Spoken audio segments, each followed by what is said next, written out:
र गाइस सन्चै हुनुहुन्छ तपाईँहरू। यो चाहिँ मेरो आमा हो।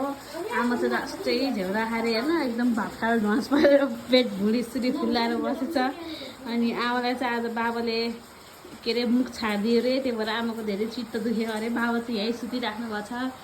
बाबाले चाहिँ आमालाई एकदम धेरै माया गर्नुहुन्छ है। बाबा आमालाई माया गर्नुहुन्छ है? भनिरहेको छु। त्यसपछि यो चाहिँ मेरो मम्मी हो। यो लास्ट छिटी हाम्रो मम्मी चाहिँ मम्मीलाई एकदम निजा राख। बाबासँग बोल्दैछ मम्मी चाहिँ मेरो बाबासँग बोल्दैछ। यो चाहिँ कान्छी हो। कान्छी चाहिँ मजाले के अरे यस्तो बुन्दैछ, लाछा डोरी बुन्दैछ। यो चाहिँ श्रेया हो। यो श्रेया नकोचरी सुतिरहेको छ। यस्तो ठ्यासहरू सुतेर आज लोले थियो यो। अनि मैले यसलाई पट्टी गरिदिएको। यो सुतिरहेको थियो। ल गाइस, यो चाहिँ कान्छीको प्रगति हो। योबाट चाहिँ पैसा कमाइरहेको छ। तर यसले एउटा पैसा केमा पनि खर्च गरेको एउटा साबुन के छैन। ल यो चाहिँ एकदम चुनिए बाहुन जस्तै ल। Thank you the by by guys. अर्को भिडियोमा भेटौँ है।